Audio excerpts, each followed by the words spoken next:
Sur la côte floridienne, tel un mirage sculpté de marbre et d'or, se dresse un palais qui semble tout droit sorti d'un conte de fées. Voici l'histoire tourmentée de la demeure la plus controversée d'Amérique. Mar-a-Lago. Au départ, ce fut le rêve impérial d'une seule femme, Marjorie Merriweather Post.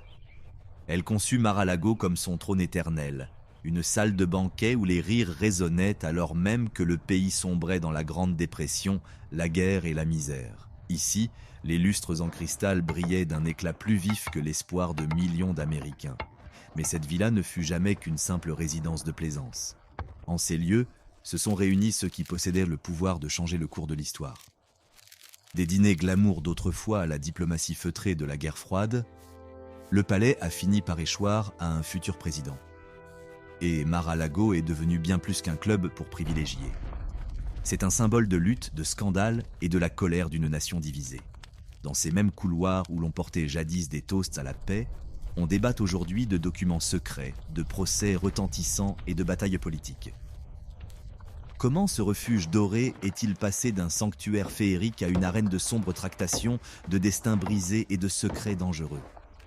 Quelle vérité se cache encore derrière ces lourdes portes? Si vous êtes fasciné par les enquêtes approfondies sur l'architecture de l'âge d'or et les dynasties qui l'ont bâtie, abonnez-vous à la chaîne et dites-nous en commentaire quelle histoire vous aimeriez que nous explorions.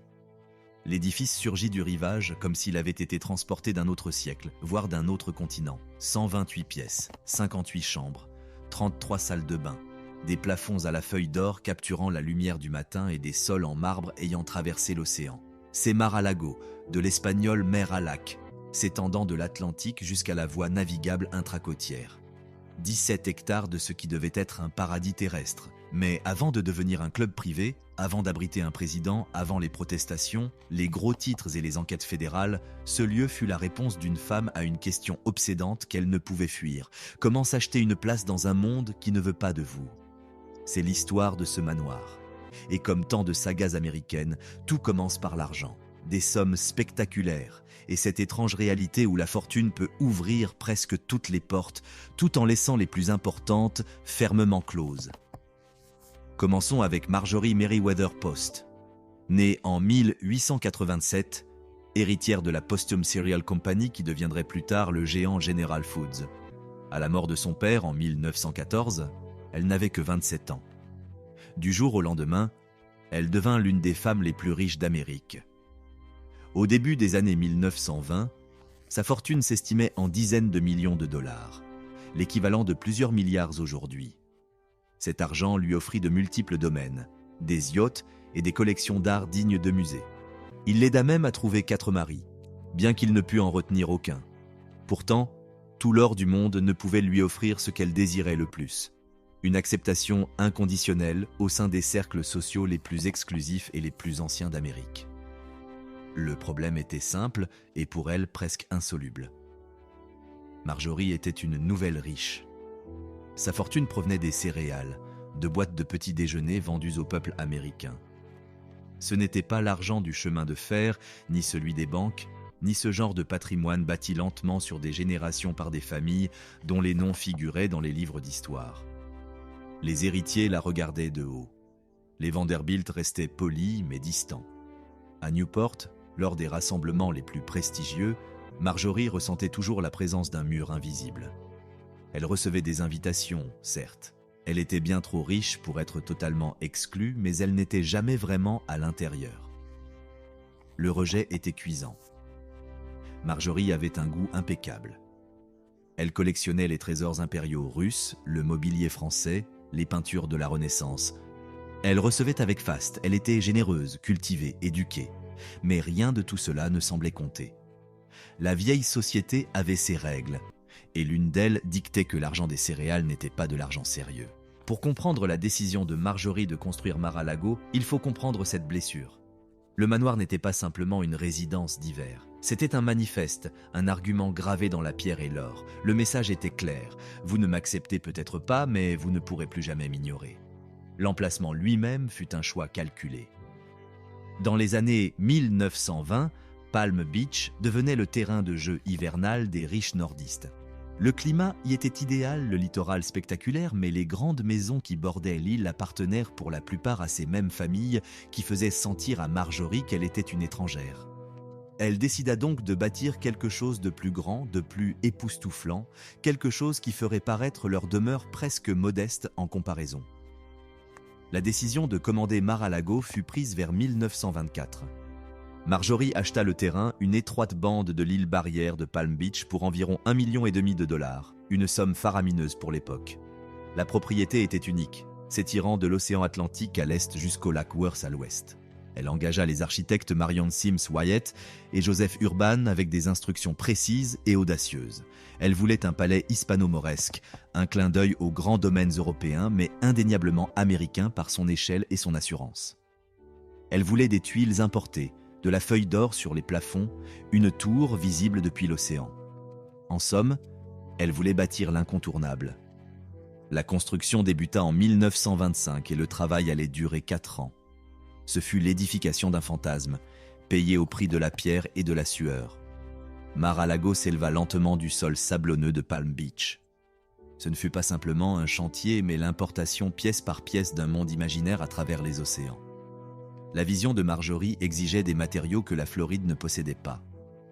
Le projet nécessita 36 000 tuiles espagnoles antiques, rachetées à des domaines et des bâtiments démolis à travers l'Espagne.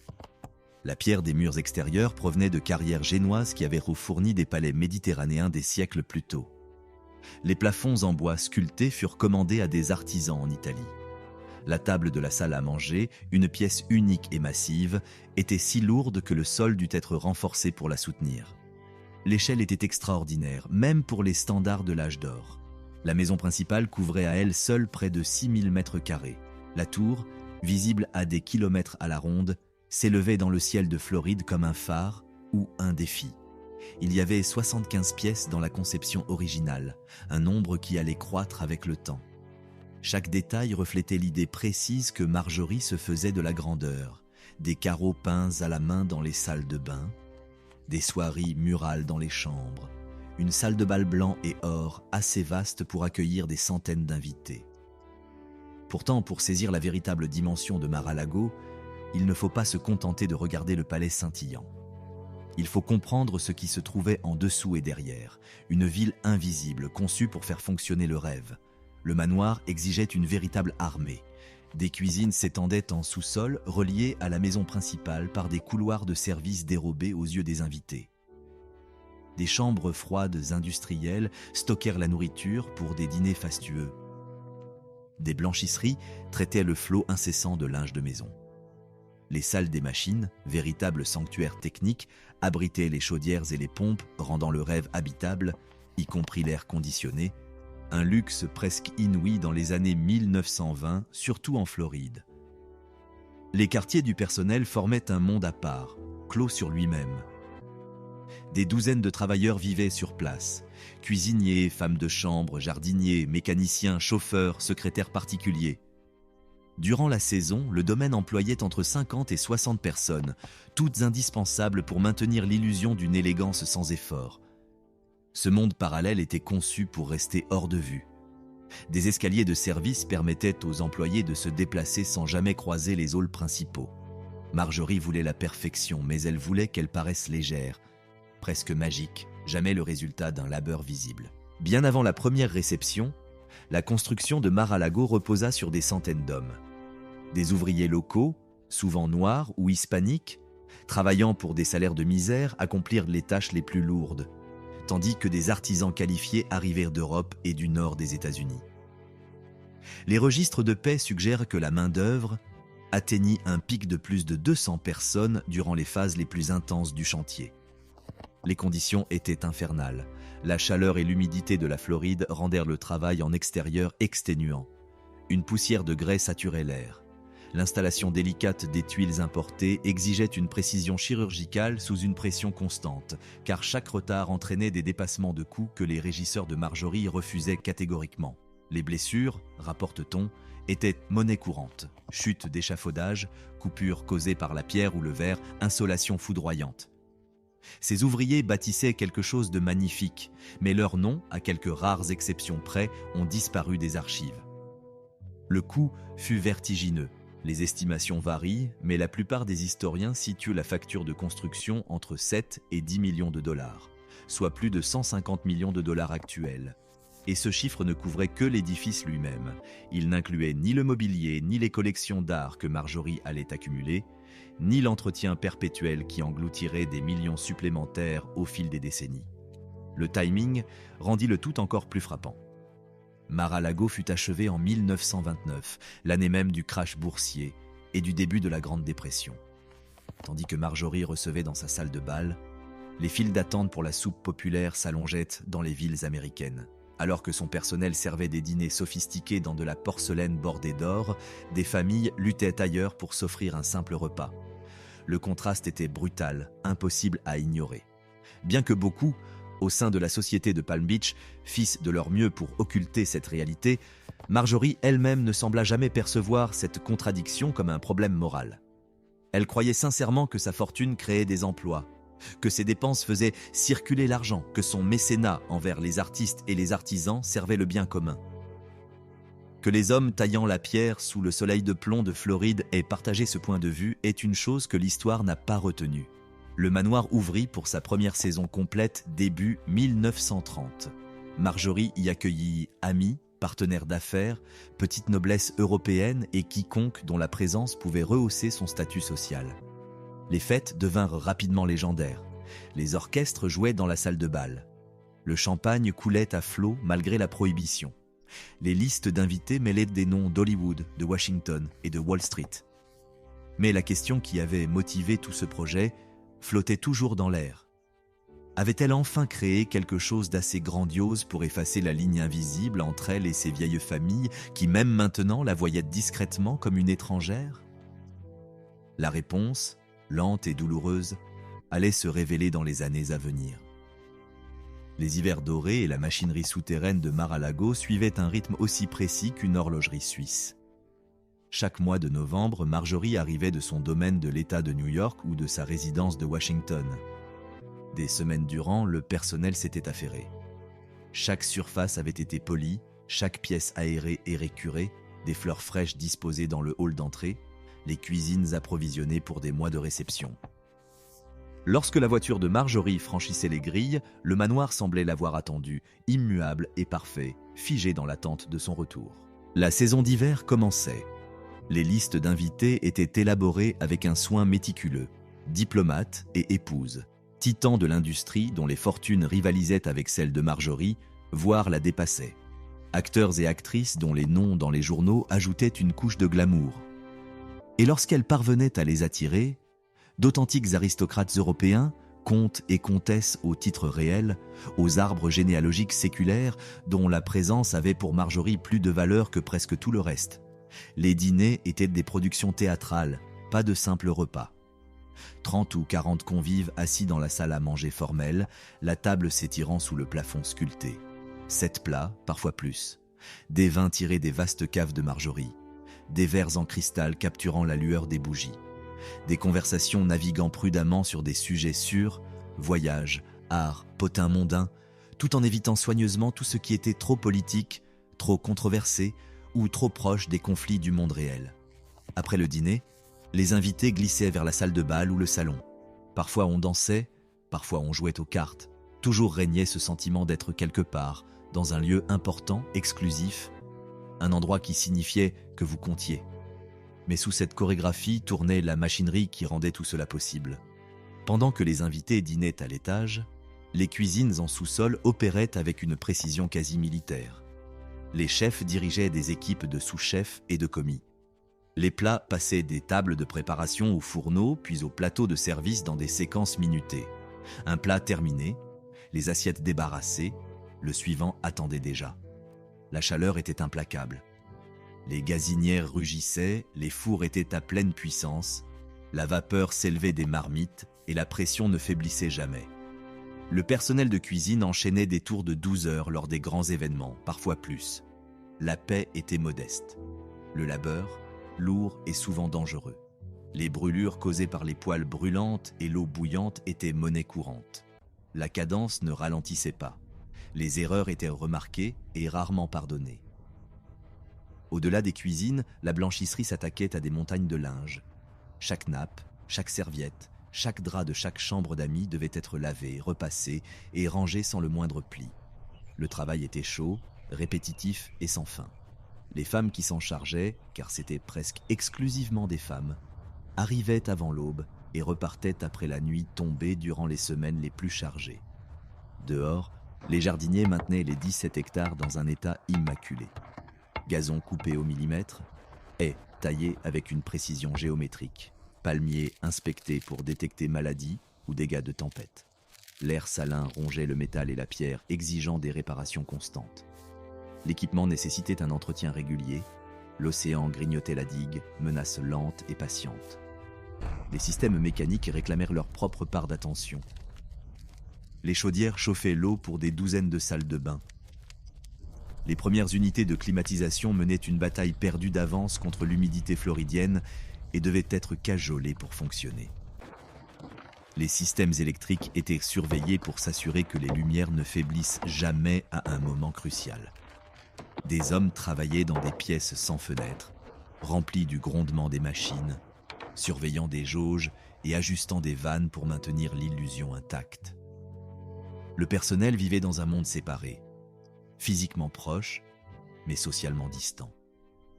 Leurs quartiers étaient confortables selon les standards de l'époque, meilleurs que ce qu'offraient de nombreux emplois de service. Pourtant, la frontière était infranchissable. Ils entraient dans la maison principale uniquement par des portes désignées. Ils utilisaient des escaliers spécifiques. Ils apprenaient à se déplacer dans les pièces comme s'ils étaient invisibles, toujours présents, rarement reconnus. Marjorie elle-même semble avoir traité son personnel avec ce qu'elle croyait être de la bonté. Elle se souvenait des noms, elle prenait des nouvelles des familles. Elle donnait des primes de Noël et des cadeaux occasionnels. Selon les normes des riches employeurs des années 1930, elle était considérée comme juste, voire généreuse. Mais juste et généreuse impliquait toujours une hiérarchie rigide.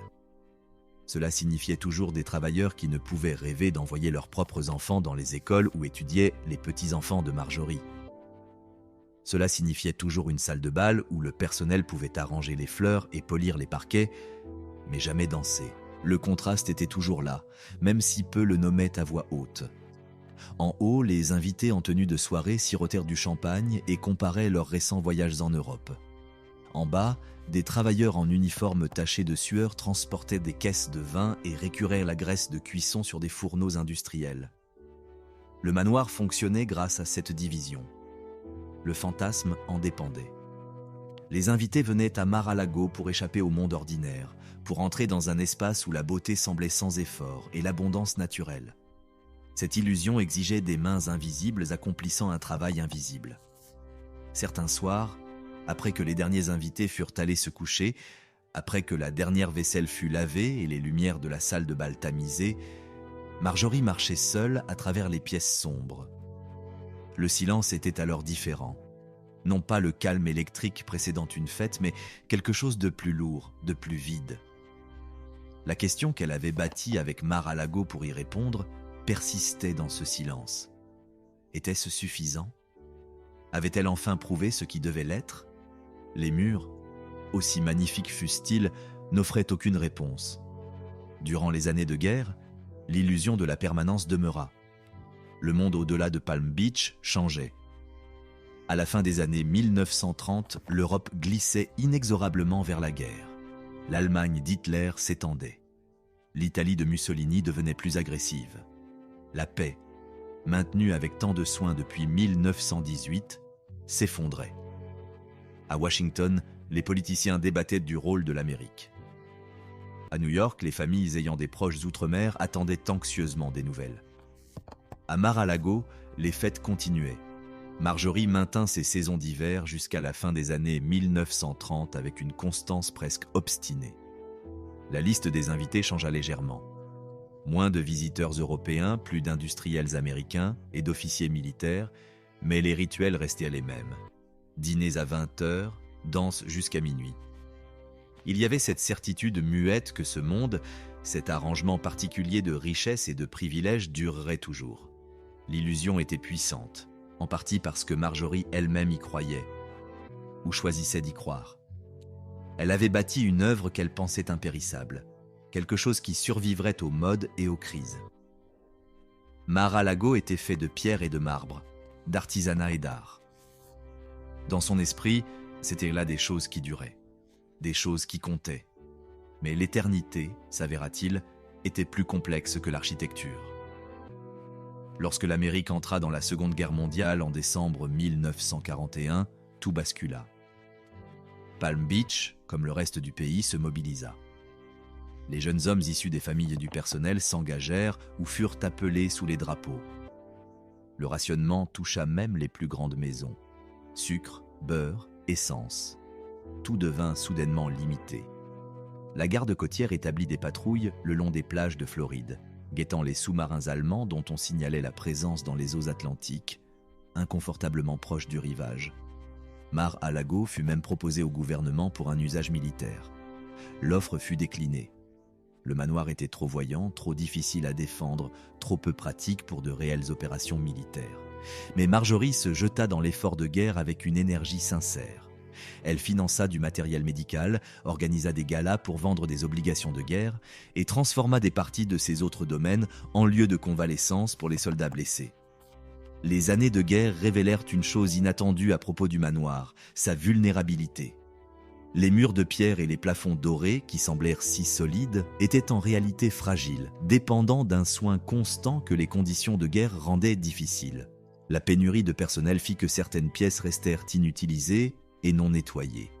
L'air salin, que l'on ne combattait plus avec la même intensité, commença à ronger le métal et la pierre. Les systèmes mécaniques complexes nécessitaient des pièces désormais introuvables, détournées vers la production de guerre. Pour la première fois depuis son achèvement, Mar-a-Lago commença à montrer son âge. Marjorie vieillissait, elle aussi. En 1945, elle avait 58 ans. Son troisième mariage avec Joseph Davies, l'ancien ambassadeur en Union soviétique, battait de l'aile. Sa fille, Nedenia, construisait sa propre vie, montrant peu d'intérêt pour cet univers mondain que Marjorie avait eu tant de mal à pénétrer. Ses autres enfants étaient tout aussi distants, absorbés par leurs propres chemins et préoccupations. La question qui avait hanté Marjorie pendant des décennies commença à changer de forme. Ce n'était plus « vont-ils m'accepter ?» mais plutôt « qui voudra de tout ceci quand je ne serai plus là ?» La réponse n'était pas évidente.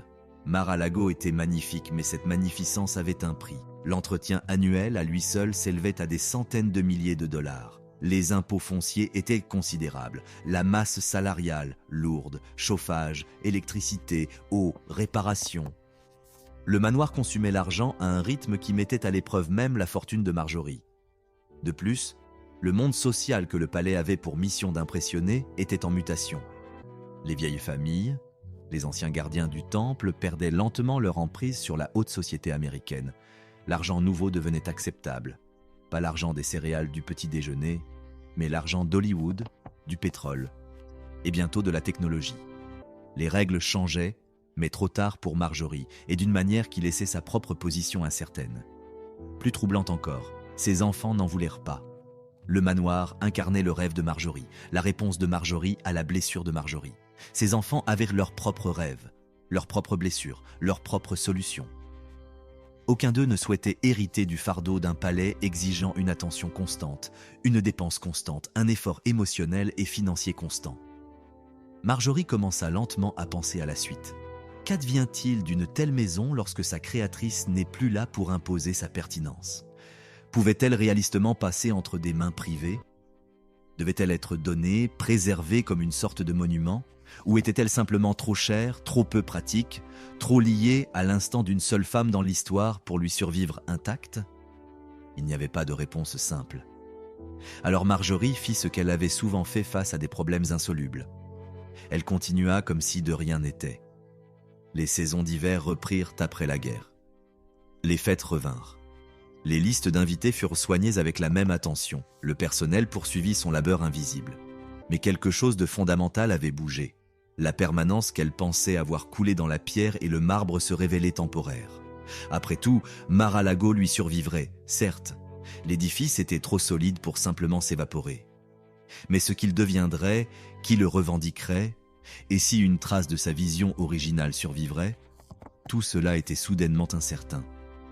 Le manoir se dressait sur sa mince bande de terre, beau, coûteux et de plus en plus déphasé, attendant un avenir que sa créatrice ne pouvait plus clairement imaginer. Le cadeau dont personne ne voulait. Marjorie prit sa décision en 1973. Elle avait 86 ans. Sa santé déclinait. Sa fortune, bien qu'encore considérable, avait été érodée par des décennies d'entretien de multiples domaines, de soutien à diverses causes et d'un train de vie que presque personne ne pouvait se permettre. La question de l'avenir de Mar-a-Lago ne pouvait plus être repoussée. Sa solution reflétait à la fois son patriotisme et son espoir tenace que le manoir puisse enfin gagner l'importance nationale qu'elle avait toujours imaginée pour lui. Elle allait donner Mar-a-Lago au gouvernement des États-Unis. Dans son esprit, il deviendrait une véritable maison blanche d'hiver, une retraite présidentielle où les dirigeants américains pourraient recevoir les dignitaires étrangers dans un cadre affichant la richesse et la sophistication culturelle du pays. L'idée n'était pas sans précédent. Les présidents avaient déjà eu recours à des retraites privées. Franklin Roosevelt avait Warm Springs, Harry Truman s'échappait à Key West. Le concept d'une maison blanche d'hiver officielle en Floride semblait donc à Marjorie aussi logique que généreux. Elle rédigea son testament. Les termes étaient clairs. À sa mort, Mar-a-Lago passerait au gouvernement fédéral pour servir de retraite présidentielle ou de résidence pour les chefs d'État étrangers en visite. Le mobilier, l'art, les collections soigneusement assemblées, tout resterait avec la maison. Marjorie n'offrait pas seulement une structure, mais un monde complet, mis en scène et prêt à l'emploi. Elle mourut le 12 septembre 1973. Les avocats commencèrent à exécuter le testament. Le gouvernement entama son examen. Cet examen ne se déroula pas comme Marjorie l'aurait espéré. Le service des parcs nationaux envoya des représentants inspecter la propriété. Leur rapport, lorsqu'il arriva, fut exhaustif et brutal. Oui, Mar-a-Lago était magnifique. Oui, c'était historique. Oui, c'était un exemple majeur de l'architecture et du design des années 1920.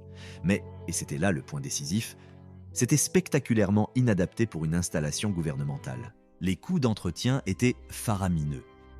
Les premières estimations suggéraient que le gouvernement devrait dépenser entre 1 et 2 millions de dollars chaque année juste pour maintenir les lieux dans un état de fonctionnement basique. Ce chiffre couvrait l'entretien courant, les charges, les salaires du personnel, la sécurité et les assurances. Il n'incluait pas les réparations majeures ou les rénovations qui deviendraient inévitablement nécessaires avec le temps. La sécurité était un autre problème majeur. Mar-a-Lago était situé sur une étroite bande de terre avec l'océan d'un côté et le lac de l'autre. La propriété avait de multiples points d'accès. Le périmètre était long et difficile à contrôler. Le rendre assez sûr pour un usage présidentiel nécessiterait de lourdes modifications. Murs, grilles, systèmes de surveillance, postes de garde, qui coûteraient des millions supplémentaires et changeraient fondamentalement le caractère du domaine. L'emplacement lui-même posait des risques. Palm Beach était en fait une île reliée au continent par quelques ponts faciles à bloquer. En cas d'urgence, un ouragan, une menace sécuritaire, une crise médicale, l'évacuation du président et de son équipe serait complexe. L'aéroport majeur le plus proche était à plusieurs kilomètres. L'installation militaire significative la plus proche était encore plus loin. Puis, il y avait les voisins. Les résidents de Palm Beach avaient toléré les fêtes de Marjorie parce qu'elle était, au fond, l'une des leurs. Riches, établis et membres de leur monde social. Une présence fédérale permanente, avec des points de contrôle, des cordons de sécurité et une activité constante, était une toute autre affaire. Le conseil municipal fit clairement savoir qu'une installation gouvernementale majeure ne serait pas la bienvenue. Le service des parcs conclut, avec regret mais fermeté, qu'accepter le don serait financièrement irresponsable. Mar-a-Lago était trop cher, trop peu pratique, trop difficile à sécuriser et à entretenir. Leur recommandation fut de décliner. En 1981, après des années de débats et de manœuvres juridiques, le gouvernement restitua officiellement Mar-a-Lago à la succession de Marjorie. Le rêve d'une maison blanche d'hiver s'éteignit avant même d'avoir pu éclore. Ce rejet a dû être une blessure, même par-delà la mort. Marjorie avait consacré sa vie à bâtir une œuvre qui imposerait le respect. Un monument que nul ne pourrait ignorer ou écarter d'un revers de main. En ce sens, elle avait réussi, mais elle avait échoué à susciter le désir, Le problème auquel Mar-a-Lago faisait face était celui-là même qui avait toujours suivi Marjorie comme une ombre, la démesure. La demeure était simplement trop vaste, trop coûteuse, trop exigeante, trop intimement liée à la vision très spécifique de la grandeur d'une seule femme. Ce qui fonctionnait comme une déclaration personnelle de richesse devenait un fardeau écrasant dès l'instant où l'on demandait à quelqu'un d'autre d'en assumer la responsabilité. Les exécuteurs testamentaires se retrouvèrent face à une question inconfortable. Si le gouvernement des États-Unis ne voulait pas de cette propriété, qui en voudrait ? Durant une grande partie du début des années 80, le manoir resta essentiellement vide. Un personnel squelettique maintenait les systèmes vitaux. Des ailes entières furent condamnées. La poussière s'accumulait sur des surfaces qui jadis rutilaient à la lueur des bougies. Les jardins, privés d'une attention constante, glissèrent vers l'état sauvage. L'eau salée poursuivait son œuvre lente et patiente de corrosion. Mar-a-Lago était beau, vacant, et cherchait de plus en plus désespérément quelqu'un, n'importe qui, prêt à endosser ses coups extrêmes et sa complexité. Ce « quelqu'un » contre toute attente rôdait déjà. Il était jeune, ambitieux, obsédé par la publicité et convaincu qu'il pouvait transformer presque n'importe quoi en une marque rentable. Son nom était Donald Trump, et il s'apprêtait à remodeler le rêve de Marjorie en quelque chose qu'elle n'aurait jamais pu imaginer. L'entrée en scène du showman. Donald Trump posa les yeux sur Mar-a-Lago pour la première fois en 1985. Il avait 39 ans, surfait sur la vague des transactions immobilières new-yorkaises et avait soif de prouver qu'il n'était pas seulement riche, mais important. La Trump Tower avait ouvert ses portes 3 ans plus tôt. Le nom Trump brillait sur les façades de Manhattan, mais New York, malgré tout son glamour, était saturé d'autres promoteurs, d'autres dynasties, d'autres prétentions à la grandeur. La Floride semblait différente. De l'espace, un soleil constant et l'opportunité d'acquérir quelque chose d'unique, une propriété avec une histoire et un prestige déjà bâtis. Le premier mouvement de Trump fut, comme à son habitude, agressif. Il offrit 5 millions de dollars pour Mar-a-Lago, une fraction de ce que la construction avait coûté, un chiffre qui reflétait le problème central de la propriété. En tant qu'investissement pratique, elle ne valait presque rien. Les exécuteurs testamentaires, apparemment offensés, refusèrent. Trump riposta en achetant la parcelle de plage, située juste devant Mar-a-Lago pour 2 millions de dollars. Son plan déclaré était d'ériger des tours d'appartements sur cette bande, bloquant la vue sur l'océan du manoir et anéantissant une grande partie de sa valeur restante. Qu'il ait eu l'intention réelle de le faire ou qu'il ait simplement cherché un moyen de pression reste flou. Toujours est-il que le levier fonctionna. Face à la perspective de voir leur chef-d'œuvre en bord de mer transformé en relique enclavée derrière des tours de béton, les exécuteurs revinrent à la table des négociations. En 1985, Trump acquit Mar-a-Lago et son mobilier pour environ 8 millions de dollars au total. Un rabais considérable par rapport au coût de construction original, mais apparemment la meilleure offre réaliste. Le problème immédiat de Trump fut le même que celui qui avait vaincu le gouvernement fédéral. La propriété brûlait de l'argent à une vitesse folle. Les coûts d'entretien se maintenaient à des centaines de milliers de dollars par an. Les impôts fonciers étaient lourds pour une résidence privée. Le manoir était d'une taille absurdement disproportionnée. Il exigeait un niveau de personnel et de dépenses que même Trump jugeait excessif.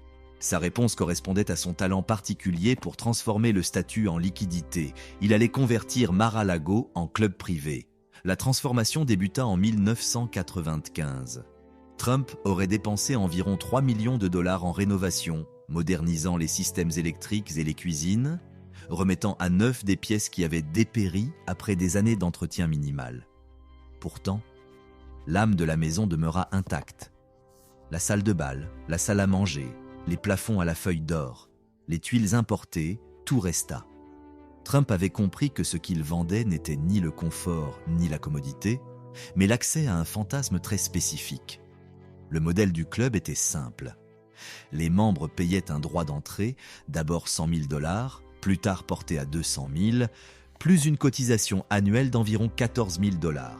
En retour, ils recevaient l'accès à la propriété, le droit de dîner dans les restaurants du manoir, l'usage de la piscine et de la plage, et surtout, le capital social lié au fait de pouvoir dire « Je suis membre de Mar-a-Lago ». Trump commercialisa le club sans relâche. Interviews dans des magazines d'architecture, visites pour les chroniqueurs mondains, séances photos soigneusement mises en scène, le montrant sur place, suggérant que les membres jouiraient d'une proximité avec la célébrité et le pouvoir. Le message était tranchant et constant. Mar-a-Lago n'était pas juste un club, c'était un cénacle. Et en devenir membre signifiait que vous étiez arrivé. La haute société de Palm Beach ne fut pas universellement charmée. La ville avait déjà ses propres piliers. Le Bath and Tennis Club, l'Everglades Club, des institutions dont l'histoire remontait à des décennies et dont les listes de membres étaient regardées comme des secrets d'État. Ces clubs avaient rejeté les candidatures de Trump par le passé, apparemment en raison de sa personnalité tapageuse et de ses liens avec les casinos. La contre-attaque de Trump fut de brandir Mar-a-Lago comme étant délibérément différent.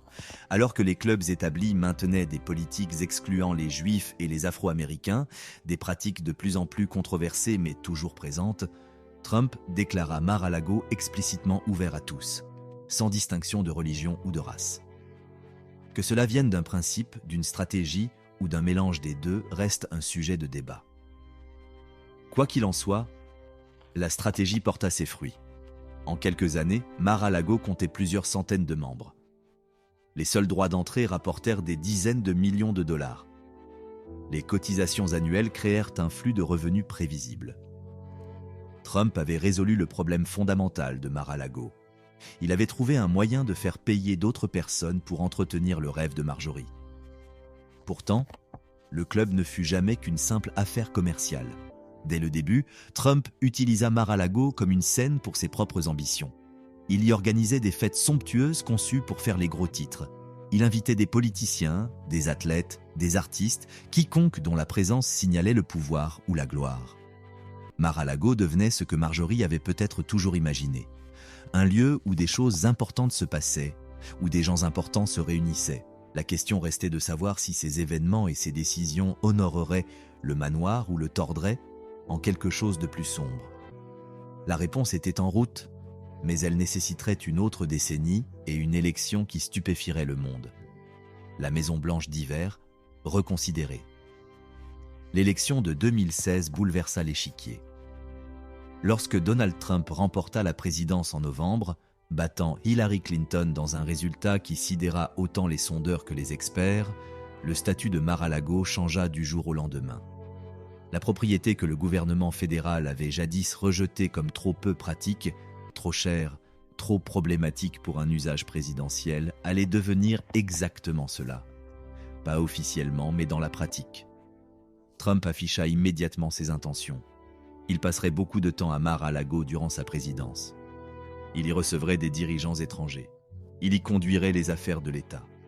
La Maison-Blanche d'hiver que Marjorie avait imaginée dans son testament se réalisait enfin, bien que d'une manière qu'elle n'aurait jamais pu prévoir. Cette transformation amena instantanément son lot de complications. Les exigences de sécurité explosèrent. Le Secret Service descendit sur Palm Beach, transformant ce qui était un complexe de luxe en quelque chose ressemblant davantage à une forteresse. Des points de contrôle apparurent dans les rues avoisinantes. Des navires des gardes-côtes patrouillèrent les eaux au large.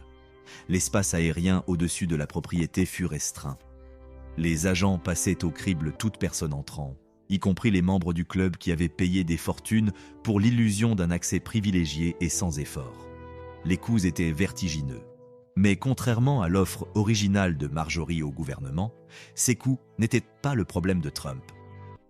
Les contribuables fédéraux réglèrent désormais la note pour sécuriser la propriété, protéger le président et gérer la logistique d'une partie du gouvernement américain opérant depuis un club privé. Les estimations variaient, mais les rapports suggéraient que chaque visite présidentielle coûtait plusieurs millions de dollars en sécurité et frais opérationnels. Les résidents de Palm Beach, qui avaient jusqu'alors toléré le club avec des sentiments mitigés, se heurtèrent soudain à une réalité bien plus perturbatrice que tout ce qu'ils avaient pu imaginer. Les routes étaient fermées dès que le président était en résidence. La circulation s'engluait autour des points de contrôle de sécurité. Le calme feutré, cette exclusivité soigneusement préservée de la ville, était fracassé à répétition par les cortèges motorisés, les pales d'hélicoptères et le bruit constant de la machinerie présidentielle. Les procès suivirent. Les voisins allèrent devant les tribunaux pour le bruit, le trafic et ce qu'ils qualifiaient de chute de la valeur immobilière. le conseil municipal tint des réunions houleuses sur la résidence légale de Trump. L'acte de propriété de Mar-a-Lago comprenait, disait-on, une clause limitant l'usage du lieu à un club et non à une résidence permanente, une restriction que Trump défiait désormais ouvertement. Ces luttes se jouèrent dans les audiences locales et les gros titres nationaux, transformant la propriété, jadis décor glamour, en un champ de bataille juridique et politique permanent. Pourtant, le changement le plus profond ne fut pas logistique, mais symbolique. Mar-a-Lago devint le raccourci pour désigner tout ce qui divisait l'Amérique de l'ère Trump. Pour ses partisans, le manoir incarnait le succès, l'accomplissement suprême. Trump avait pris une propriété dont personne ne voulait et l'avait rendue rentable. Il était devenu président tout en conservant un empire immobilier. Les plafonds à la feuille d'or et les sols de marbre étaient lus comme la preuve de la prospérité et de l'assurance américaine. Recevoir des dirigeants étrangers à Mar-a-Lago leur semblait être la démonstration que l'entreprise privée pouvait égaler, voire surpasser, la Maison-Blanche officielle en style et en confort. Pour les critiques, Mar-a-Lago représentait le pire mélange possible entre fonction publique et profit privé. Trump possédait le club. Il tirait profit des adhésions et des événements. Les gouvernements étrangers et les intérêts corporatistes cherchant des faveurs pouvaient s'acheter un accès simplement en rejoignant le club ou en y organisant des réceptions. Le droit d'entrée doubla pour atteindre 200 000 $ après l'élection, un prix qui n'achetait plus seulement du prestige social mais une potentielle proximité avec le président des États-Unis. Les préoccupations éthiques étaient sérieuses et largement sans précédent. Les membres du club pouvaient surprendre des conversations sensibles. Les dirigeants étrangers logeaient dans des chambres appartenant à l'entreprise de Trump. Les affaires de l'État étaient discutées à des tables de dîner entourées de clients payants. La ligne entre devoir officiel et business privé se brouilla puis disparut presque totalement. Des incidents spécifiques cristallisèrent ces craintes. En février 2017, Trump reçut le premier ministre japonais Shinzo Abe à Mar-a-Lago. Lors d'un dîner sur la terrasse extérieure, entouré par les membres du club, la nouvelle tomba. La Corée du Nord venait de lancer un missile balistique. Trump et Abe discutèrent de la situation à table, tandis que les membres observèrent la scène et prenaient des photos avec leur téléphone. Des documents auraient été visibles sur la table. Les protocoles de sécurité qui auraient été obligatoires à l'intérieur de la Maison-Blanche semblaient absents ou lâchement appliqués. L'épisode déclencha l'indignation. Les démocrates du Congrès exigèrent des enquêtes. Les experts en éthique qualifièrent cela de violation choquante des pratiques de sécurité élémentaires. Même certains républicains exprimèrent un malaise, bien que la plupart restassent publiquement en soutien. Trump balaya les critiques, les qualifiant d'attaques partisanes. Mar-a-Lago était sûr, insistait-il. Les membres étaient contrôlés. Rien d'inconvenant n'avait eu lieu. Toute la controverse, arguait-il, était l'invention d'opposants qui le détestaient et enviaient son succès. Mais l'incident révéla quelque chose de plus profond. L'identité de Mar-a-Lago avait encore muté. Ce n'était plus seulement un manoir, ni même un club haut de gamme. C'était devenu une scène où le pouvoir présidentiel, l'argent privé, le symbolisme politique et de véritables risques de sécurité nationale se télescopèrent d'une manière qu'aucun autre bâtiment de l'histoire américaine n'avait connue. Le domaine que Marjorie avait bâti pour prouver son importance était enfin devenu important, à une échelle qu'elle n'avait jamais imaginée. Mais cette importance portait en elle une obscurité qu'elle n'aurait jamais choisie. Une obscurité qui allait s'épaissir. Le pire chapitre était encore à venir, et il arriverait dans de simples cartons. 8 boîtes dans la salle de bal. Les cartons arrivèrent en janvier 2021. Lorsque Donald Trump quitta la Maison-Blanche après avoir perdu l'élection de 2020 face à Joe Biden, il emporta avec lui quelque chose qu'aucun ancien président n'avait jamais pris à une telle échelle. Des milliers de pages de documents gouvernementaux. Certains étaient de la correspondance de routine, d'autres des dossiers administratifs. Et certains, selon les enquêtes fédérales ultérieures, étaient des documents classifiés allant du confidentiel au top secret, traitant de capacités nucléaires, de plans de défense, de sources de renseignements et de communications diplomatiques sensibles. Ces papiers voyagèrent de Washington à Mar-a-Lago dans des boîtes en carton ordinaire. Il y en avait environ 15 au début, bien que le nombre exact fût plus tard contesté. Elles furent stockées initialement dans une remise au sous-sol, puis déplacés vers d'autres endroits de la propriété, y compris, selon les procureurs fédéraux, la salle de bal où les invités de Marjorie avaient jadis dansé sous les plafonds dorés. Au début, presque personne en dehors de l'orbite de Trump ne savait que les documents étaient là. Mais au début de 2022, les Archives nationales, l'agence fédérale responsable de la préservation des dossiers présidentiels, réalisèrent qu'une quantité significative de matériel manquait. Les officiels demandèrent leur restitution. Les représentants de Trump négocièrent. Certains documents furent renvoyés en janvier 2022, mais le personnel des archives remarqua immédiatement des marquages classifiés sur des documents qui n'auraient jamais dû quitter les installations gouvernementales sécurisées. Le département de la justice ouvrit une enquête criminelle. Des assignations à comparaître suivirent. Les avocats de Trump fouillèrent Mar-a-Lago et déclarèrent au gouvernement que tout le matériel classifié avait désormais été restitué. En juin 2022, ils fournirent une certification sous serment affirmant exactement cela. La certification était fausse. Les enquêteurs fédéraux avaient la preuve que des documents classifiés se trouvaient toujours à Mar-a-Lago. Le 8 août 2022, des agents du FBI exécutèrent un mandat de perquisition dans la propriété. La fouille elle-même fut historique. Jamais un ancien président n'avait fait face à une telle action. Les agents passèrent des heures à l'intérieur de Mar-a-Lago, allant de pièce en pièce, photographiant les espaces et saisissant du matériel. Lorsqu'ils eurent terminé, ils avaient récupéré plus de 100 documents classifiés supplémentaires, certains marqués au plus haut niveau de secret.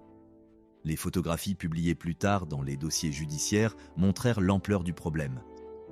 Des dossiers éparpillés sur le sol de ce qui semblait être une zone de stockage, les tampons de classification clairement visibles, Top Secret SCI, informations sensibles compartimentées.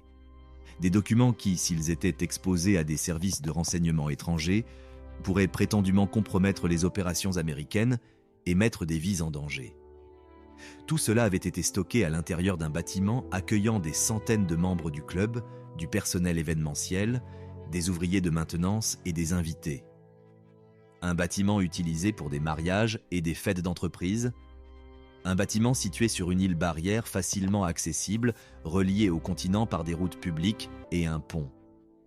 La réaction de Trump fut immédiate et furieuse. Il qualifia la fouille de raid, d'assaut, d'abus de pouvoir. Il prétendit que le FBI avait planté des preuves. Il insista sur le fait que les documents étaient déclassifiés, bien qu'aucune preuve formelle de déclassification n'ait émergé. Il argua qu'en tant que président, il avait l'autorité absolue d'emporter ce qu'il voulait avec lui. Ses partisans firent bloc. Pour eux, la perquisition devint la preuve d'une conspiration de l'État profond. Des manifestants se rassemblèrent devant les grilles de Mar-a-Lago. Les médias conservateurs attaquèrent les motivations et les tactiques du FBI. Les politiciens républicains dénoncèrent le département de la justice et présentèrent l'enquête comme purement politique. Les critiques virent quelque chose de très différent. Un ancien président qui avait soustrait des documents classifiés, résisté à leur restitution, permis à ses avocats de faire de fausses déclarations et stocker des renseignements sensibles dans un club social où la sécurité quotidienne était gérée par des employés privés formés à l'hospitalité et non au contre-espionnage. Les procureurs fédéraux convoquèrent un grand jury. En juin 2023, Trump fut inculpé de 37 chefs d'accusation liés à la mauvaise manipulation de documents classifiés et à l'entrave à la justice. D'autres charges furent ajoutées plus tard. L'affaire fut assignée à la juge Aileen Cannon dans le district sud de la Floride. Le procès fut fixé, puis repoussé. Les motions juridiques s'empilèrent. L'équipe légale de Trump attaqua le mandat de perquisition, les charges, l'autorité du procureur spécial, presque chaque pièce structurelle de l'accusation. L'affaire devint un champ de bataille de plus dans la grande guerre politique autour de Trump, chaque camp étant totalement convaincu de sa propre vertu et de la corruption de l'autre. Pourtant, sous le vernis politique et le tourbillon médiatique, un fait physique, brut, subsistait. Des documents classifiés avaient été stockés dans un manoir conçu pour la fête. La salle de bal, épicentre de la controverse, avait été le témoin silencieux de près d'un siècle de métamorphose. Elle avait accueilli les dîners méticuleusement orchestrés de Marjorie. Elle avait vu les galas du club de Trump. Elle avait reçu des diplomates durant la présidence. Désormais, dans les dossiers judiciaires et les reportages, elle est décrite tantôt comme une scène de crime, tantôt comme le point focal d'une chasse aux sorcières, selon l'identité de celui qui parle. Le domaine, qui n'avait toujours été qu'une affaire d'apparence, de projection de puissance et d'importance, se retrouvait au cœur d'une interrogation fondamentale. Ce pouvoir avait-il été abusé? Et ces apparences avaient-elles dissimulé quelque chose de véritablement dangereux? Mar-a-Lago avait enfin atteint son seuil maximal de visibilité et de signification. Restait à savoir ce que cette signification allait coûter et qui, en fin de compte, en paierait le prix. Ces réponses demeuraient en suspens, figées dans les arguments juridiques et les conflits politiques. Pendant ce temps, le manoir poursuivait ses étranges rôles superposés. Club social, symbole politique, site d'enquête active et monument à la démesure américaine sous toutes ses formes complexes. Après les sirènes, qui paie pour les rêves? Les procédures judiciaires suivirent leur cours, mais la vie à Mar-a-Lago ne s'arrêta pas. Des mariages continuaient d'être réservés dans la salle de bal. Les membres du club dînaient toujours sur la terrasse, surplombant l'océan. Le personnel événementiel arrangeait encore les fleurs et polissait l'argenterie. La machinerie qui maintenait le manoir en vie depuis l'époque de Marjorie, ce travail invisible, cet entretien minutieux, ce souci constant du détail, continuait de tourner, indifférente aux gros titres ou aux enquêtes. Cette persistance soulevait une question plus ardue. Que devient un lieu lorsque son symbolisme finit par écraser sa réalité? Lorsque les histoires que l'on raconte à son sujet, concurrentes, contradictoires, politiquement chargées, commencent à compter plus que l'espace physique lui-même? Mar-a-Lago était devenu toutes ces choses à la fois. Un club social en activité, la résidence d'un ancien président, un site d'investigation fédérale et un étendard brandi par deux tribus politiques pour prouver des arguments opposés. Et pourtant, c'était aussi encore un bâtiment nécessitant les soins quotidiens de gens dont les noms n'apparaissaient presque jamais dans ces récits. Les employés qui entretenaient Mar-a-Lago en 2023 s'inscrivaient dans une lignée remontant aux années 1920. Les femmes de ménage nettoyaient les mêmes chambres que leurs prédécesseurs. Les jardiniers soignaient les descendants des mêmes palmiers. Les équipes de cuisine préparèrent les repas dans des espaces modernisés au fil des décennies, mais conservant la même fonction première, nourrir des gens riches venus pour être vus dans un endroit qu'ils croyaient important. Ces travailleurs vivaient les controverses de Mar-a-Lago très différemment des membres du club ou des commentateurs de télévision. Pour eux, le manoir n'était pas d'abord un symbole, c'était un employeur. Les ennuis judiciaires signifiaient un risque de coupe budgétaire. Les manifestations et contre-manifestations signifiaient devoir naviguer à travers les foules et les points de contrôle juste pour prendre son poste.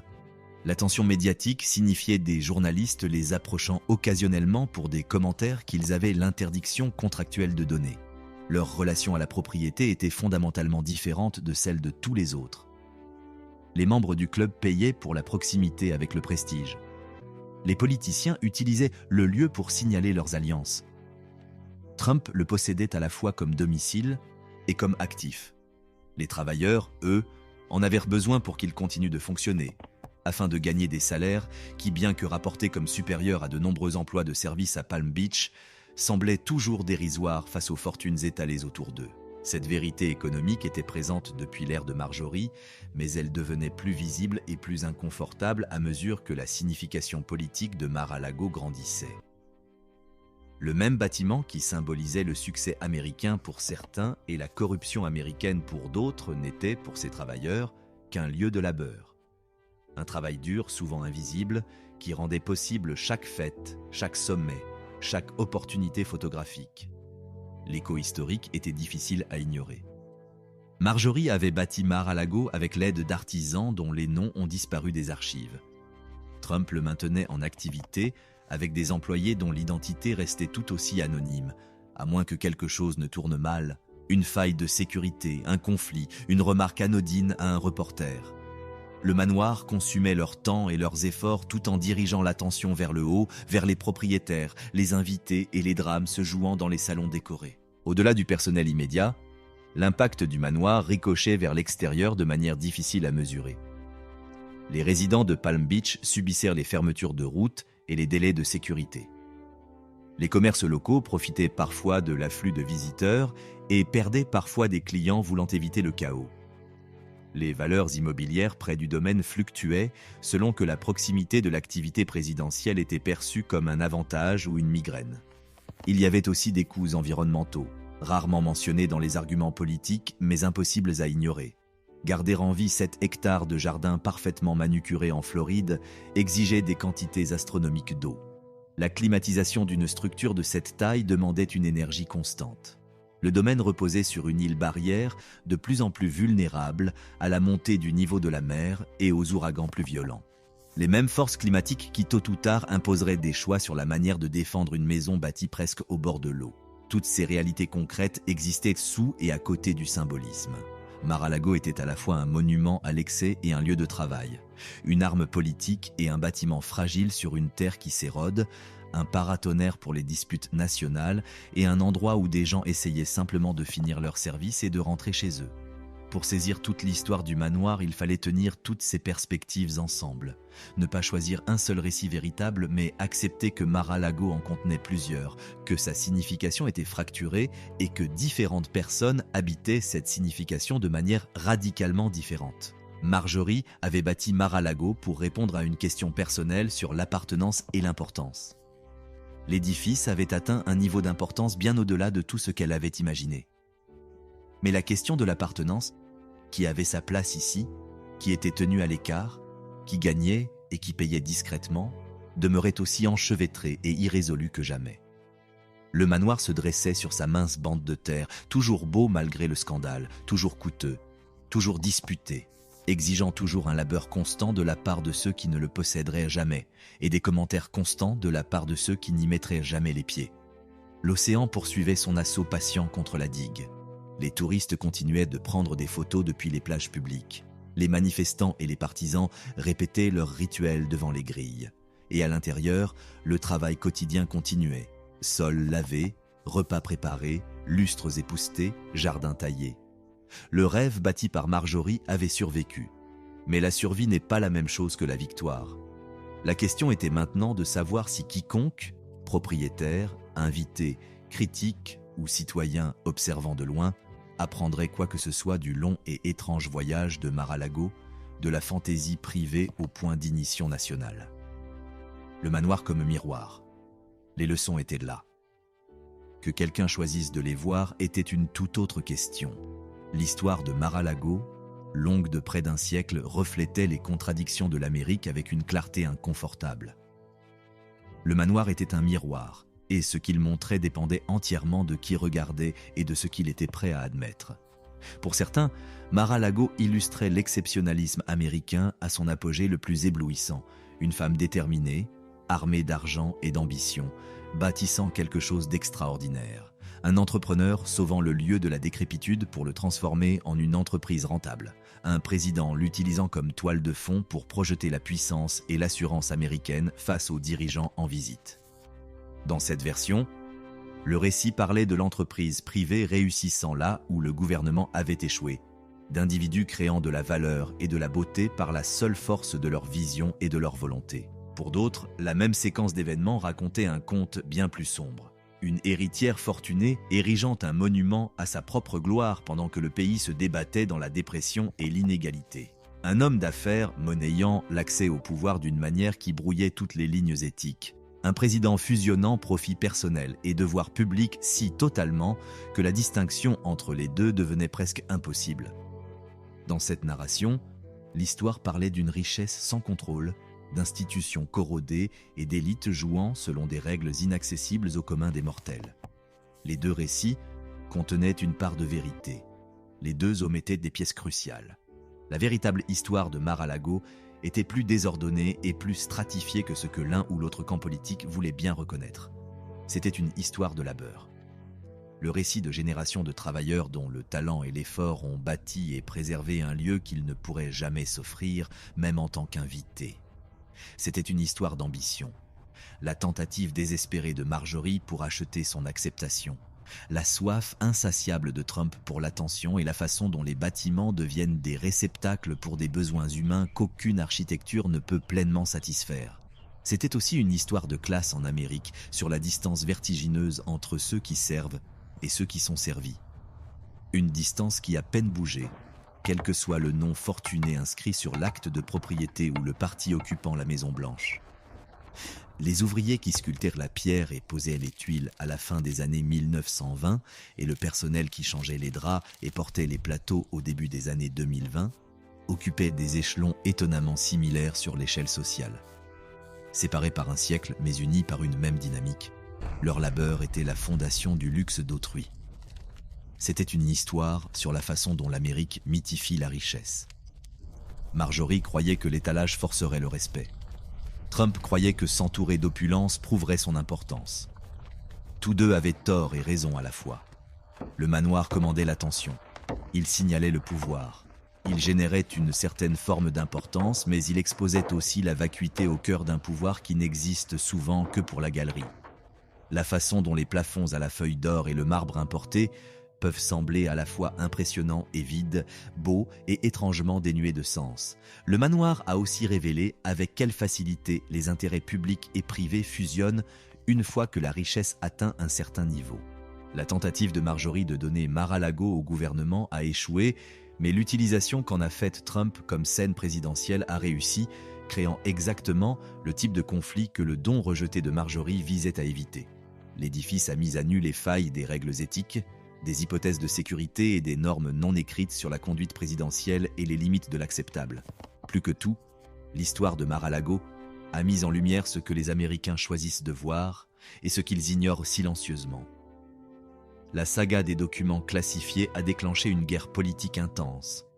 Mais les décennies de travail invisible qui ont maintenu le manoir en état de marche ont à peine effleuré le débat public. Les batailles juridiques sur la résidence de Trump ont fait les gros titres, mais la fragilité environnementale des domaines somptueux sur les îles Barrières n'a reçu que peu d'attention soutenue. Les commentateurs ont disséqué le prix des adhésions au club dans les moindres détails, tandis que les salaires et les conditions des travailleurs qui rendaient ce club possible étaient rarement examinés avec la même intensité. Ces schémas d'attention faisaient écho à des habitudes nationales plus larges. Le drame voyage vite. Le spectacle attire les caméras. Les affrontements entre puissants semblent urgents, car le pouvoir l'est toujours. Les questions structurelles lentes, qui fait quel travail pour combien, qui porte quel risque pour que d'autres puissent jouir de quel confort, étaient plus silencieuses, plus difficiles à transformer en indignation, plus faciles à laisser en arrière-plan. Mar-a-Lago était devenu un symbole, mais les symboles, par nature, aplatissent et déforment la réalité.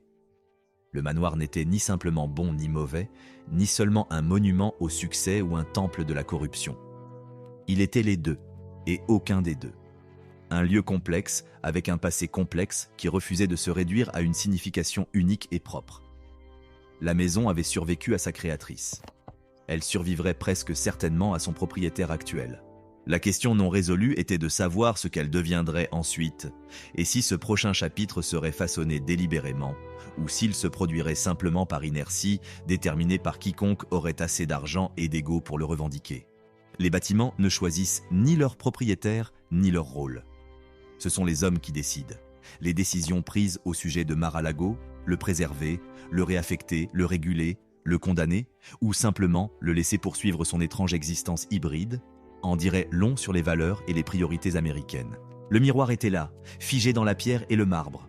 Le véritable test était de savoir si quelqu'un l'affronterait honnêtement, en voyant non seulement la version de l'Amérique qu'il préférait, mais le reflet complet. Les contradictions, les coups et les vraies personnes dont le labeur et la vie avaient été coulés dans chaque surface dorée et chaque sol poli. Responsabilité et perspective d'avenir. Regarder honnêtement ce reflet n'était que la première étape. La question la plus difficile restait « Que faire de ce que l'on voit ?» Mar-a-Lago existait à l'intérieur d'un cadre juridique et éthique qui n'avait jamais été conçu pour un lieu pareil. Un ancien président possédant une propriété commerciale tout en faisant potentiellement campagne pour un nouveau mandat créait des conflits que les règles existantes pouvaient à peine décrire et encore moins réguler. Un club social privé ayant servi de lieu présidentiel se situait dans une zone grise entre affaires et État, entre loisirs et fonctions officielles, qu'aucune réglementation actuelle ne couvrait vraiment. Pourtant, les problèmes que Mar-a-Lago exposait n'étaient pas, dans le fond, liés à une seule maison ou un seul homme. Ils étaient structurels. inscrits dans des systèmes qui traitaient la richesse extraordinaire comme automatiquement légitime et supposaient que le succès financier signalait la vertu, la compétence ou la destinée. L'histoire du manoir pointait plusieurs domaines où la société américaine pourrait devoir repenser ses présupposés. Premièrement, la relation entre richesse et pouvoir politique exigeait un regard plus clair et plus honnête. Le fait que l'adhésion à Mar-a-Lago offrit, selon les rapports, une proximité avec un président en exercice n'était pas un bug du système. C'était un exemple extrême de la façon dont l'argent achète routinièrement l'accès. Dons de campagne, lobbying, budget, financement de think tanks, portes tournantes entre les régulateurs et les industries qu'ils surveillent, tous sont des canaux par lesquels la richesse se transforme en influence. Mar-a-Lago a simplement rendu le processus plus littéral et plus visible. Réparer cela nécessiterait des changements structurels, pas seulement de l'indignation, des règles éthiques plus strictes avec du mordant, des mécanismes d'application portant de réelles conséquences, des exigences de transparence exposant qui a rencontré qui, où et dans quel but.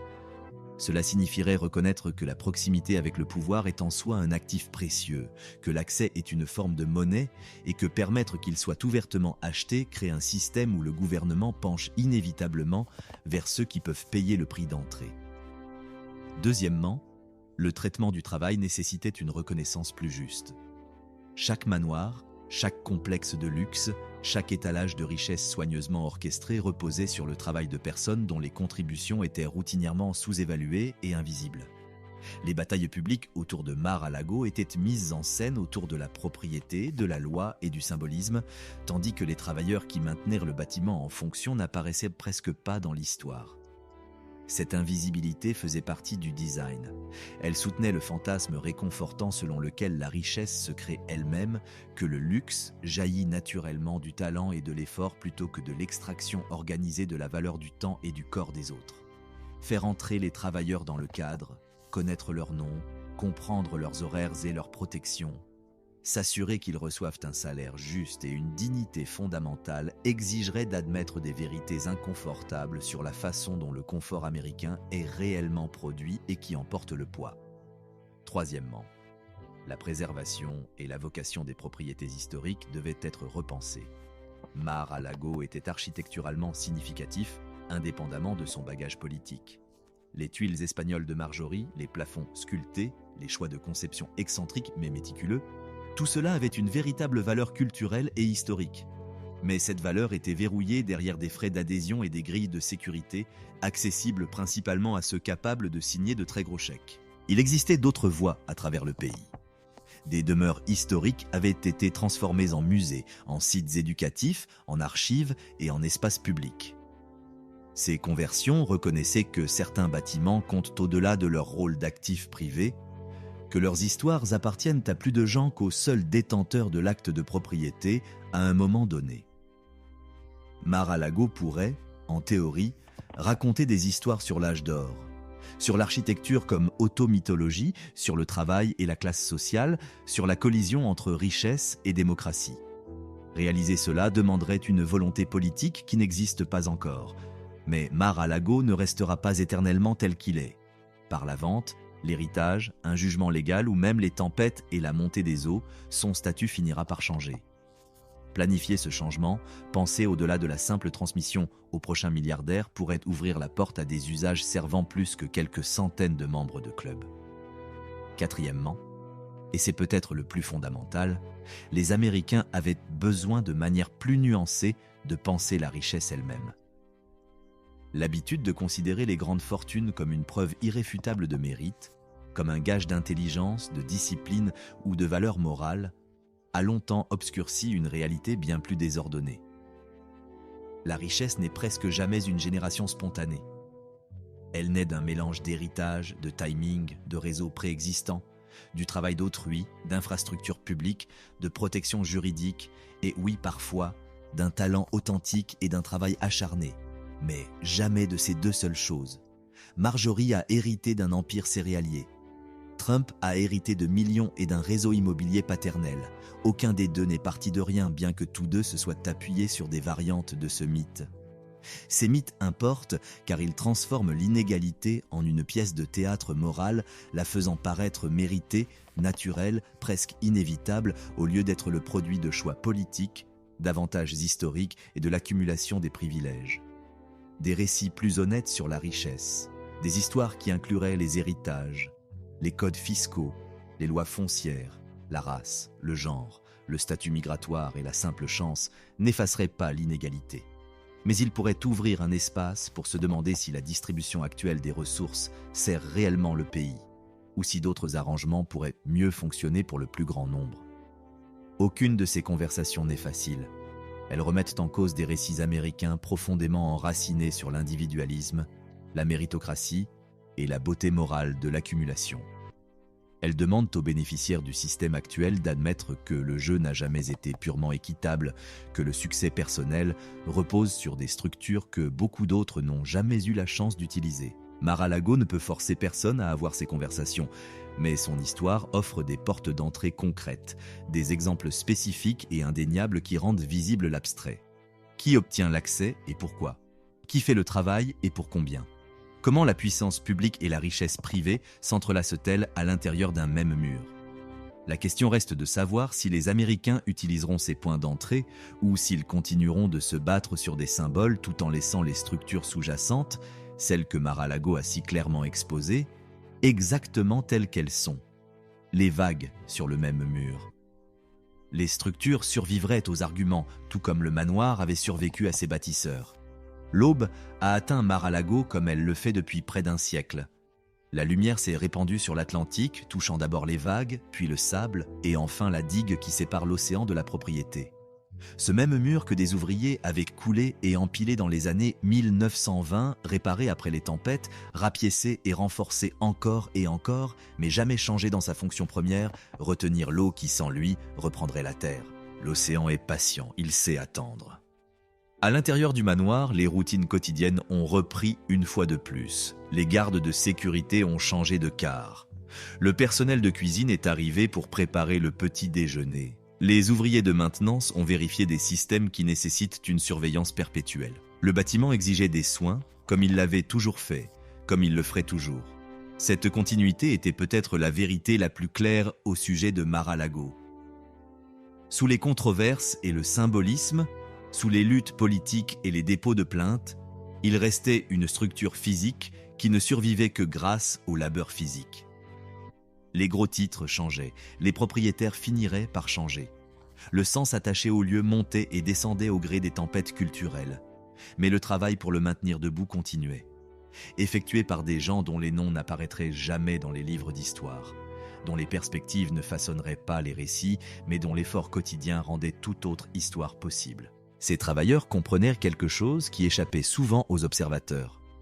Les bâtiments ne concernent pas vraiment les noms sur les actes de propriété, ni même les architectes sur les plans. Les bâtiments sont une négociation permanente entre l'effort humain et la réalité physique. La pierre s'effrite, la peinture s'écaille, le câblage flanche. Les jardins sont étouffés par les mauvaises herbes si personne ne s'en occupe.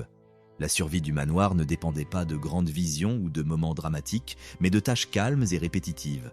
Remarquer ce qui commençait à casser et le réparer, jour après jour, année après année, décennie après décennie. Marjorie comprenait cela, du moins en partie. Elle engageait du personnel, finançait l'entretien, payait pour la restauration. Mais elle voyait ces choses comme un moyen parvenant à une fin, le prix à payer pour garder son rêve intact. Elle ne saisissait pas pleinement, ou ne voulait pas saisir, que le travail était la substance, et le rêve, le reflet. La réalité du bâtiment était le labeur qui le soutenait.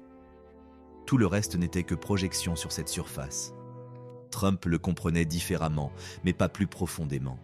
Il traitait le manoir comme un actif, une marque, un décor de théâtre. Il savait qu'il nécessitait de l'entretien, mais il cadrait cela comme des frais généraux, un coût à minimiser, jamais comme l'activité centrale donnant au lieu son sens réel. Sa relation à Mar-a-Lago était extractive. Que pouvait-il faire pour lui ? Comment pouvait-il amplifier son image ? Quelle valeur pouvait-il en tirer avant de passer à autre chose ? Aucune de ces vues n'honorait pleinement ce qu'était réellement le bâtiment. Une longue collaboration continue entre ceux qui l'ont imaginé, ceux qui l'ont bâti, ceux qui l'ont fait tourner, et les forces naturelles, vent, eau, soleil, sel, qui testaient constamment combien de temps l'effort humain pourrait tenir la ligne. L'océan continuait de pousser contre la digue. Le changement climatique accélérait l'érosion le long des côtes de Floride. Le niveau de la mer montait, centimètre par centimètre, documenté et mesurable. Les tempêtes devenaient plus fortes. D'ici quelques décennies, peut-être quelques années, Mar-a-Lago pourrait faire face à une menace existentielle réelle, non pas venue de la politique ou des tribunaux, mais de la physique. L'eau qui monte, la terre qui s'affaisse. L'instabilité fondamentale de bâtir des structures élaborées sur d'étroites îles barrières dans un climat instable. Cette menace était démocratique d'une manière que les conflits humains ne le sont pas. L'océan se moquait des valeurs immobilières, des slogans politiques ou de l'importance historique. Il viendrait pour Mar-a-Lago comme il était venu pour les modestes cottages et les plages publiques, testant chaque fondation, trouvant chaque faiblesse, réclamant tout ce qui ne pourrait être défendu. À un moment donné, la digue cédera. Peut-être pourra-t-elle être reconstruite, rehaussée, blindée par une nouvelle ingénierie. Peut-être la technologie retardera-t-elle l'échéance, ou peut-être pas. Peut-être que les générations futures regarderont des photographies de Mar-a-Lago comme on regarde aujourd'hui les images de villes côtières disparues, de belles cités désormais parties, reprises par des forces plus grandes que la richesse ou la volonté d'un individu. Si cette perte survient, elle enseignera des leçons que les scandales politiques n'ont jamais pu offrir. Elle montrera que la grandeur est temporaire, que le pouvoir a des limites, que la nature opère à des échelles qui rendent le drame humain minuscule. Ce même océan qui rendait les vues de Mar-a-Lago inestimables se révélerait plus fort que les murs construits pour les encadrer. Mais cela, c'est le futur. Le présent offrait des leçons plus silencieuses, disponibles pour quiconque voulait bien regarder.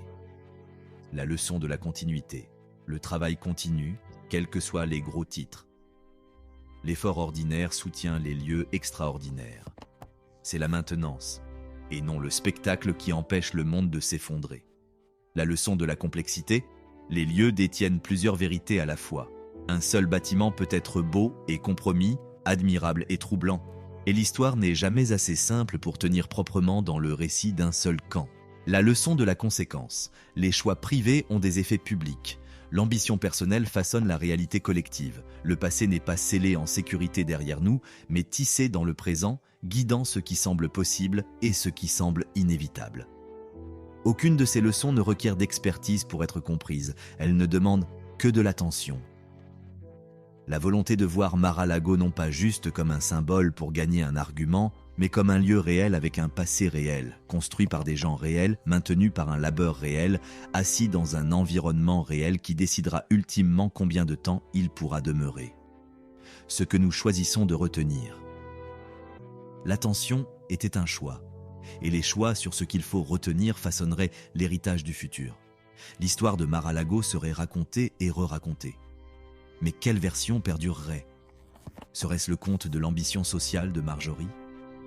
Une femme bâtissant un palais pour prouver sa valeur ? Serait-ce la transformation du domaine par Trump en une scène politique ? La Maison Blanche d'hiver qui finit par exister, mais généra plus de controverses que de prestige. Serait-ce la saga des documents classifiés, des boîtes dans une salle de bal, le moment où un manoir devint une pièce à conviction dans une poursuite fédérale ?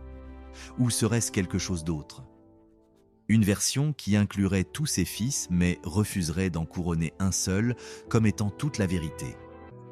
Le danger avec les lieux symboliques est qu'ils deviennent des conteneurs pour toutes les significations que les gens ont besoin qu'ils portent. Mar-a-Lago pouvait représenter l'excès américain ou la réussite américaine, la corruption ou l'entrepreneuriat, la division de classe ou l'opportunité.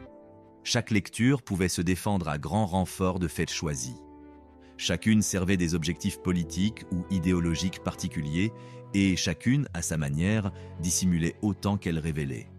Une mémoire honnête exigeait de résister à cet aplatissement, d'insister sur le fait que les lieux portent en eux des vérités multiples, même lorsque ces vérités s'entrechoquent ou rendent les jugements simples impossibles. Mar-a-Lago était à la fois un chef-d'œuvre architectural remarquable et un monument à l'inégalité.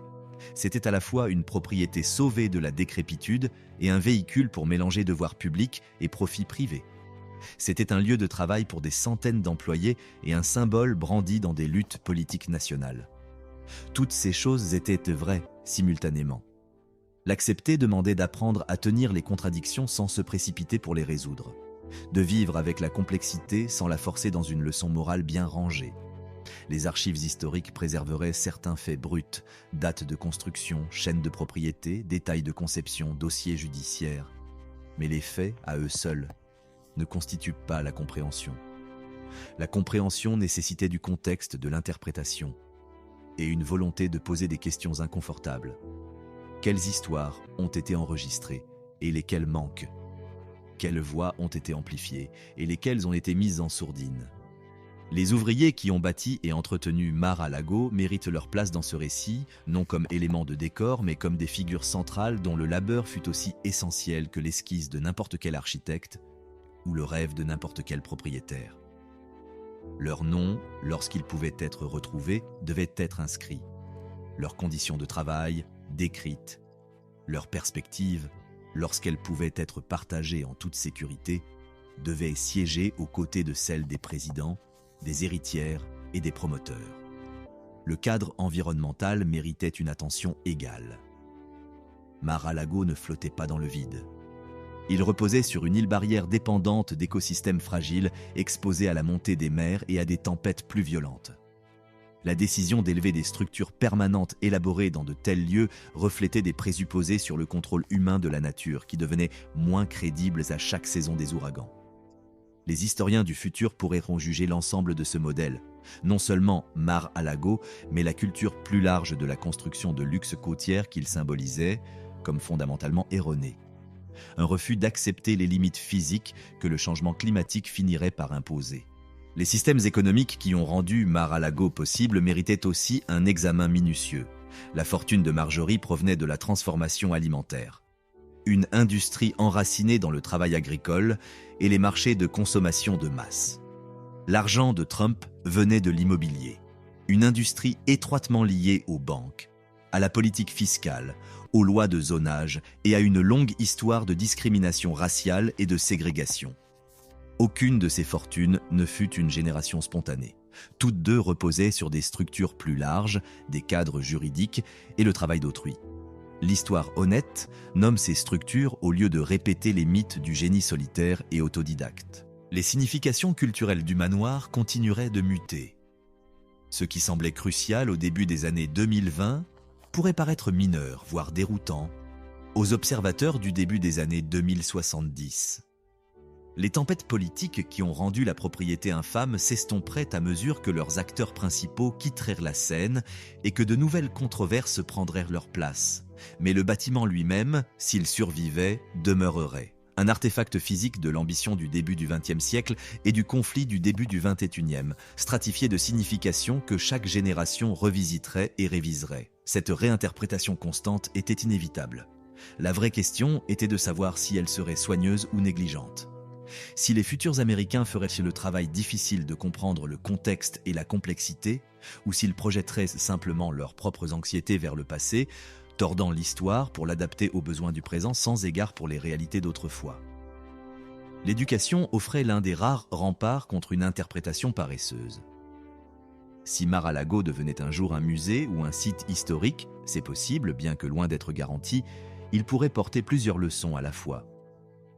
Les visites architecturales pourraient côtoyer l'exploration de l'histoire ouvrière. Les conversations sur la beauté et l'artisanat pourraient se dérouler parallèlement aux discussions sur la classe sociale, la race et l'inégalité. L'admiration pour le design n'aurait pas à effacer la reconnaissance lucide de qui a bénéficié de ce design et qui l'a payé. Mais l'éducation exige de l'argent, des institutions et un soutien politique dont aucun n'est automatique. Il était tout à fait plausible que Mar-a-Lago reste indéfiniment entre des mains privées. Son histoire, façonnée par quiconque le posséderait ensuite, ses significations filtrées par des besoins marketing plutôt que par l'honnêteté historique. Ce résultat ne serait pas uniquement mauvais, mais ce serait une occasion manquée, une décision de laisser un outil pédagogique puissant enfermé dans un club privé. En fin de compte, le choix appartenait collectivement aux Américains, même s'il s'exprimait par les actions de quelques-uns.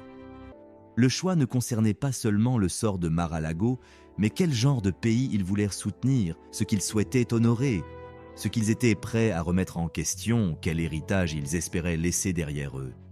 Les bâtiments renvoient ces choix aux gens qui les ont faits. Mar-a-Lago, quoi qu'il pût être par ailleurs, était un miroir montrant aux Américains des choses sur eux-mêmes. Certaines flatteuses, d'autres dérangeantes, toutes révélatrices. Que quiconque apprenne de ce reflet dépendait entièrement de l'honnêteté avec laquelle il était prêt à regarder. Au-delà de Mar-a-Lago, un motif, pas une exception. La volonté de regarder vraiment ne s'arrêtait pas à une seule propriété. Mar-a-Lago n'était pas unique. À travers les États-Unis, des histoires similaires s'étaient jouées dans différents bâtiments, avec différents propriétaires, mais selon des motifs étrangement constants. L'âge d'or a laissé derrière lui des douzaines de vastes domaines. Les maisons Vanderbilt, Hearst Castle, les manoirs du Pont. Chacun un monument à la richesse individuelle. Chacun bâti par des ouvriers dont les noms ont rarement survécu. Chacun incarnant des présupposés sur la classe et le pouvoir qui ont profondément façonné la vie américaine. Beaucoup de ces propriétés sont finalement devenues des musées ou des parcs publics, de Breakers à Newport, Biltmore, en Caroline du Nord, Vizcaya à Miami. Tous servent aujourd'hui des rôles éducatifs, racontant leurs histoires avec des degrés variables d'honnêteté sur le labeur qui les a créés et l'inégalité qu'ils incarnaient. Mar-a-Lago restait différent, principalement parce qu'il demeurait entre des mains privées et s'était enchevêtré dans la politique moderne. Mais les questions profondes qu'il soulevait sur la richesse concentrée, le travail exploité et la tension entre propriété privée et intérêt public n'étaient pas propres à un seul manoir. Elles étaient intégrées dans le capitalisme américain lui-même. Les mêmes dynamiques réapparaissaient ailleurs. Les milliardaires de la technologie érigeaient des complexes isolés à Hawaï ou dans le Montana. Leurs domaines tentaculaires déplacèrent les communautés locales et consommaient terre et eau, tout en n'offrant que peu de bénéfices publics directs. Les cadres de la finance entretenaient de multiples résidences, chacune exigeant un personnel dont les salaires représentaient une fraction infime de la valeur des propriétés qu'ils servaient. La relation fondamentale entre la richesse extrême et le reste du monde n'avait pas fondamentalement changé depuis l'ère de Marjorie. Elle avait simplement adopté de nouvelles formes, de nouveaux paysages, de nouvelles justifications. Pour vraiment comprendre l'histoire de Mar-a-Lago, il fallait la voir comme une partie de ce vaste motif. Le manoir n'était pas une anomalie bizarre, mais un exemple clair, une étude de cas sur la façon dont la société américaine s'organise autour de la richesse, qui gagne à cette organisation et qui en absorbe le coût. Cette reconnaissance a des conséquences pour la prochaine fois qu'une propriété controversée fera les gros titres, et il y aura une prochaine fois. Les questions attendent déjà. Qui l'a construite? Dans quelles conditions? Pour quel salaire? Qui l'a fait tourner? Quel fardeau public découle de ce luxe privé? D'où vient la fortune du propriétaire? Quels systèmes ont permis cette accumulation? Quels besoins la propriété sert-elle en fin de compte?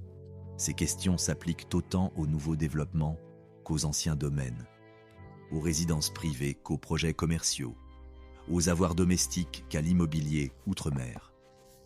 Les détails changent, mais la logique sous-jacente reste familière. Une richesse concentrée dans quelques mains, utilisant des ressources qui auraient pu servir au grand nombre, produisant des espaces magnifiques ou impressionnants où la plupart des gens n'entreront jamais, dépendant d'un travail systématiquement sous-payé et rarement reconnu. Posez ces questions, encore et encore. Refuser d'être aveuglé par le marbre et les lustres, rester concentré sur les coûts humains et environnementaux sous le spectacle, est une discipline qui s'étend bien au-delà de Mar-a-Lago. Cela exige du scepticisme envers la richesse. Non pas une condamnation automatique, mais une curiosité réelle sur l'origine de l'argent et ce qu'il accomplit. Cela exige une attention au pouvoir, non seulement dans les élections et la législation, mais dans la propriété foncière, l'influence sur les marchés et l'accès aux décideurs clés. Cela exige une capacité rare, celle de percevoir simultanément la beauté et le préjudice, d'admirer la virtuosité de l'artisanat tout en nommant l'exploitation qu'il recouvre, de reconnaître que les créations humaines sont presque toujours impures, jamais totalement nobles ni absolument corrompues. Cette analyse est ardue. Il est bien plus aisé de louer le succès sans réserve ou de le dénoncer en bloc. Plus confortable de choisir un camp et de le défendre que de s'asseoir avec l'ambiguïté et la contradiction. Mais les récits faciles engendrent des compréhensions superficielles. Et la superficialité permet au même schéma de se répéter encore et encore dans de nouveaux décors, car personne n'a vraiment tiré les leçons du passé. Mar-a-Lago offre une chance d'apprendre pour qui veut bien la saisir. Son arc narratif, long de près d'un siècle, renferme des leçons sur l'ambition et la démesure, sur le travail et le luxe, sur l'intersection entre propriété privée et intérêt public, et sur la façon dont les édifices reflètent et façonnent les sociétés qui les entourent. Ces leçons voyagent bien. Elles peuvent s'appliquer à d'innombrables autres projets, décisions et débats. Mais les leçons ont besoin d'élèves.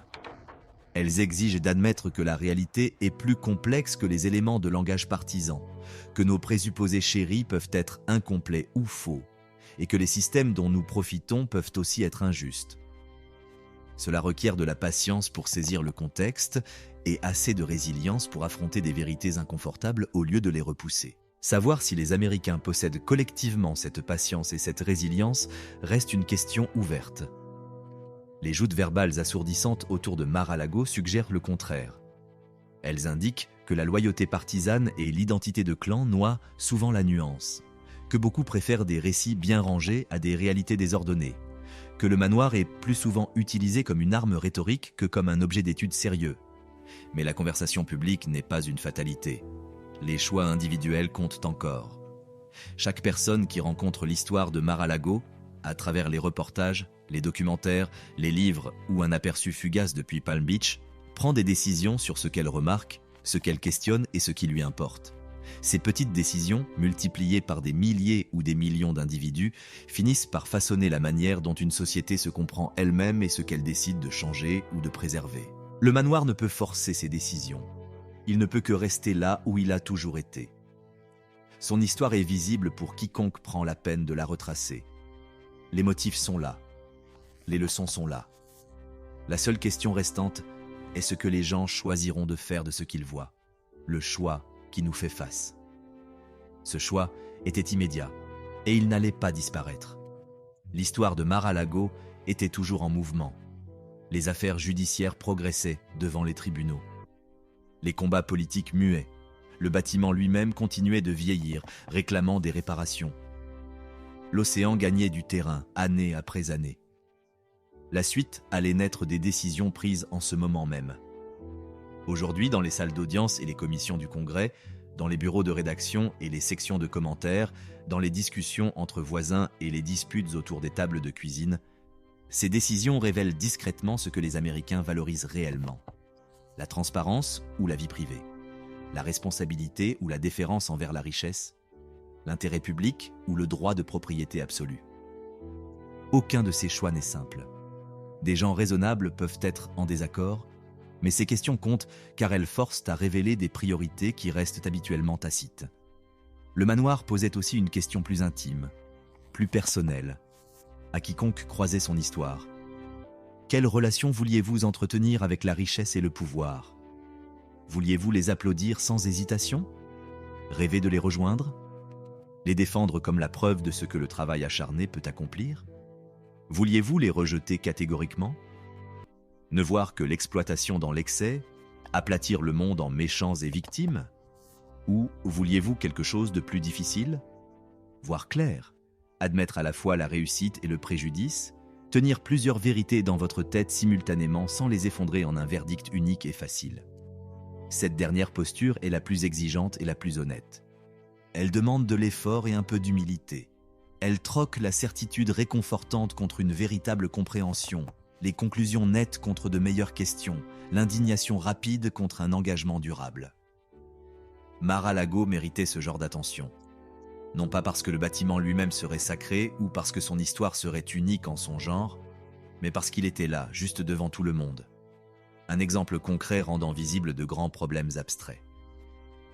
Un morceau d'immobilier ou de multiples fils de la vie américaine, classe, race, politique, travail, environnement, médias, se croisaient dans un espace incroyablement dense. Le manoir se dresse toujours sur ses 7 hectares, portant près d'un siècle d'histoire accumulée, attendant que les Américains décident du sens qu'ils veulent lui donner. Cette décision en dira finalement moins sur la maison que sur ceux qui la regardent, ce qu'ils remarquent, ce qu'ils balaient d'un revers de main, quelles leçons ils choisissent de prendre au sérieux et lesquelles ils choisissent d'ignorer. Les vagues continuent de frapper la digue. La structure tient pour l'instant. Et le temps avance, patient et implacable, laissant à chacun de moins en moins d'excuses pour prétendre que ce choix ne lui appartient pas.